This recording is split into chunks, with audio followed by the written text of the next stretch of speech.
Hello YouTube, Goddard Radio Moscow here again with another beer review for you, as is usual. So for this one we're going to head back down to New Zealand, and I believe this is only my 4th or maybe 5th New Zealand beer review for you, and it's a brewery I've never ever tasted anything from, and it's from Auckland on the North Island in New Zealand. So we're going to go to Epic Brewing today and have a taste of the Armageddon IPA, and this guy is very highly rated on Rate Beer and Beer Advocate, so it should be a really interesting beer to try. I also want to give a thanks in this video to Sten Hansen at Epic Brewing. I emailed him to ask him for a little bit more information to pass on to you in this video, and he was very quick at getting back to me, so a big thank you to Sten Hansen at Epic Brewing for helping me sort of make this video what it should be. And I also want to give a shout out to Lewis at Thistle News in Aberdeen. This is where I picked up this beer, so these guys, if you're watching from the city of Aberdeen in Scotland, go and check them out. They've got a lot of nice little craft beers in there, a really nice family run news agents, but they do a lot of Danish beer, McKellar and Toil, and you do get random things in there from like Italy and Armageddon IPA and things like that from all over the place. So go and check them out. Their Facebook link is in the video description below, as is the link to the Epic Brewing website, so go and check that out. But as always, I'll take you through a very brief history of the brewery and just tell you a little bit about where the beer comes from. As I always say though, if you are simply interested in the tasting, just fast forward a few minutes and you will catch that. So anyway, Epic Brewing, as I mentioned to you, are based in Auckland in New Zealand, and they've been around since 2006, so they're maybe about 8 years old just now. And apparently they chose the name Epic Brewing because they say that anyone who actually makes it to New Zealand has to go on a bit of an epic journey to actually get there, because it is a kind of quite isolated place, I guess. It's quite out in the middle of nowhere, but it's a very, very beautiful country from what my friend Adam tells me, and from all the pictures and stuff you see of it. But Epic actually don't have their own brewery, and they brew through contracts with Steam Brewery, who are also based in Auckland in New Zealand. And the big boss of the brewery is Luke Nicholas, who actually used to run the Steam Brewery before he went on to establish Epic Brewing back in the day. But Luke's motivation for creating his own brewery was that he felt apparently that there was a lack of sort of big flavoured beers in New Zealand, such as IPAs, double IPAs and things like that. But the brewery have actually been growing very steadily since their establishment back in 2006, and they now distribute in New Zealand, obviously, Australia, the US, Canada and throughout Europe. Their European distribution system is actually run by the Swedish company Galatea, and their beer is very well established in Sweden apparently. So over the next wee while in Europe, if you're one of my European viewers, you should see this beer sort of appearing in the other countries in Europe, and I think it's kind of getting more established in things in America. My friend Paul at PA Brew News said he can get some of these over in Pennsylvania, so it does seem that these guys are sort of spreading throughout the world. But just to list the other beers you can actually get from this brewery, or a list of all the beers that they do, you can get the Pale Ale, the Lager, this guy, the Armageddon IPA, you can get Barrel Aged IPA, the Mayhem beer, which is also an IPA, you can get the Stout, and you get Zythos, Mosaic and Comet. Those are all single hop IPAs. You get Porta Murillo, which is a smoked porter. That should be a nice one to try. You get Mashup, which is a New Zealand collaboration beer. It's a blonde ale, uses all New Zealand hops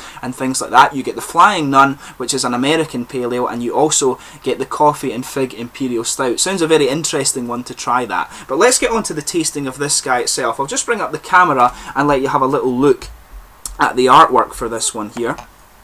So as you can see, very kind of simple artwork. It actually looks really quite nice. It's quite nicely presented actually. You can see just a little bit of the hop flowers on there, and the 42. I think this is a batch number, but I'm not too certain about that. But as you can see, it's very nicely presented bottle. This is the standard Epic Brewing cap, I believe. They've all got this red one with the nice Epic thing over it. It's cool that actually as a sort of gypsy brewery, if you like, or a contract brewery, that they do have their own bottle caps, because McKellar and Toil don't have that, and it's something I really think that they need to do. But I'll just give you the little commercial description that they actually write on the website for this beer. It's actually quite a funny little thing. It says, "In the beginning there was nothing. Then an impish brewer piled ludicrous amounts of hops into a batch of beer. The Zemurgical Big Bang is epic Armageddon, an apocalyptic assault on your preconceptions and taste buds. It may be too huge for this fragile planet to enjoy, so enjoy this beer like it was the last one on Earth." So they're maybe taking after Brewdog a little bit in their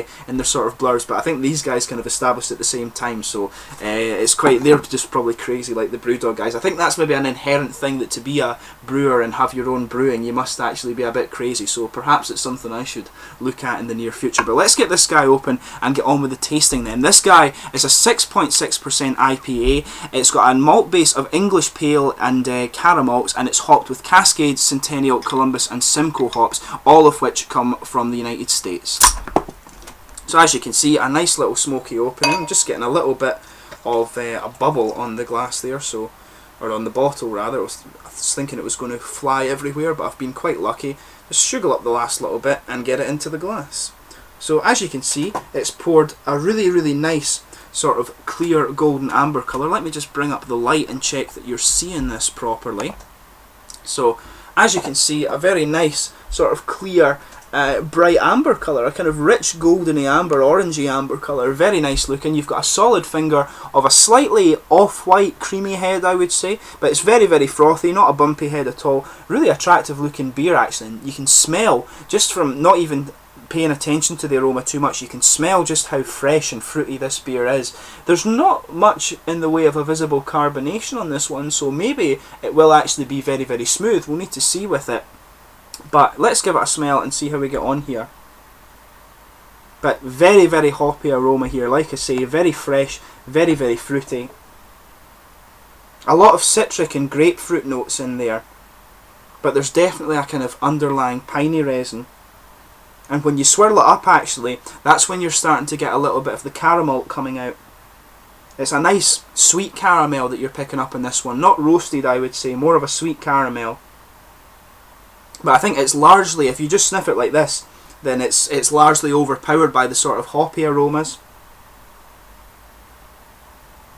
I think this beer's got a little bit of a kind of aromatic floral sharpness to it as well actually on the nose.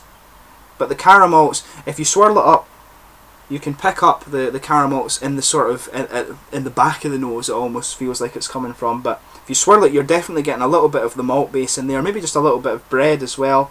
But a sweet caramel in the background, but a lot of grapefruit and citric character with the pine resin. The pine resin is very prominent in the aroma of this beer. But some aromatic sharpness in my opinion too. You can see the head from me swirling it up, it's just kind of, it's halved, it's becoming a very sort of thin foamy layer. But let's get on with the tasting of this guy.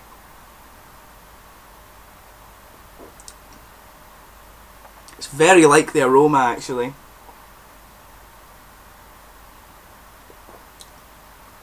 You've got a hell of a lot of hoppy and fruity character in there. A lot of grapefruit flavours.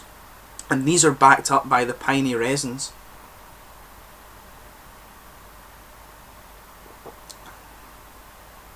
But I think there's a little bit of orange citric character in there too.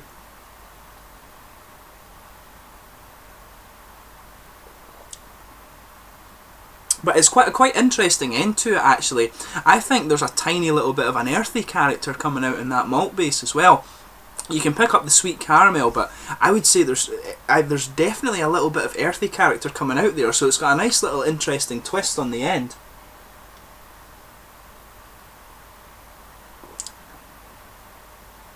But yeah, that earthy character is actually, when you swirl it around in your mouth, it's kind of sitting a little bit on the front of the tongue, but around the edges you're getting the nice sort of aromatic and grassy freshness, and then at the sides and the back of the tongue, that's where you're getting more of the kind of pine resins and the sort of grapefruity and citric character coming out. I think the citric character in this one is just a tiny little bit of oranges, but it's mainly the pine resin I think that's sort of overpowering, and you've got a lot of the grapefruit flavour too. The orange is very subtle I think.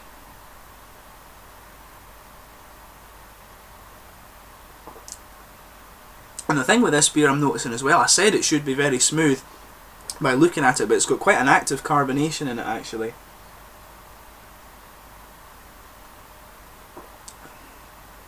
But yeah, on the opening, it's got a nice hoppy bite to it. You've got the grapefruit and piney resins coming out, just a little hint of orange citrus in there.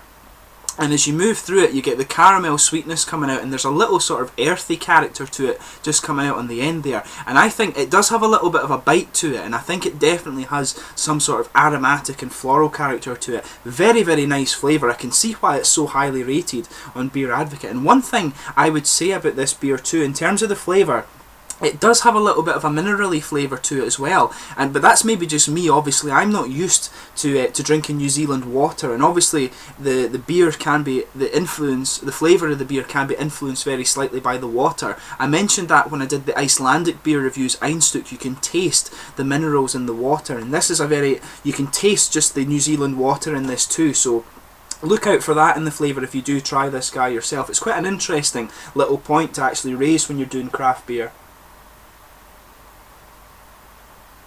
But a beautiful beer. I really like this one. But in terms of the mouthfeel of this guy, it's definitely mid-bodied.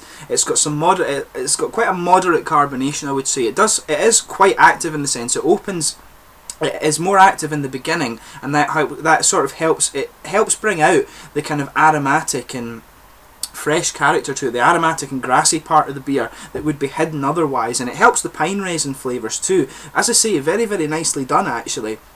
But it's quite, I would say, it's got a slightly oily mouthfeel to it. Not quite as oily as some of the American pale ales and stuff, and that's down to the New Zealand water, I think. But it's very easy drinking. This is quite a sessionable IPA. Very, very awesome tasting IPA and very sessionable. It's an easy drinking one.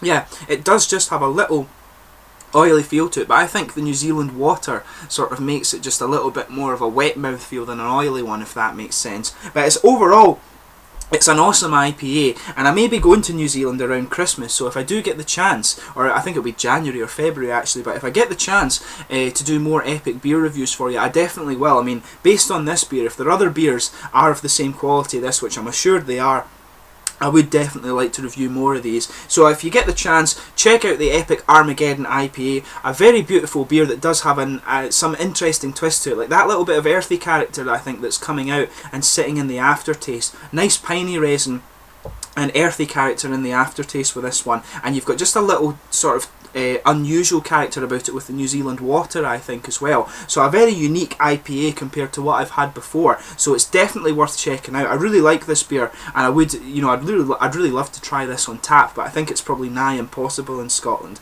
But I mean, thanks for watching my beer review. I hope you found it informative. Go and check out Epic Brewing and the Armageddon IPA if you get the chance. The brewery website is in the video description below. But thanks again for watching my beer reviews. I hope you've enjoyed this one, and please subscribe to the channel.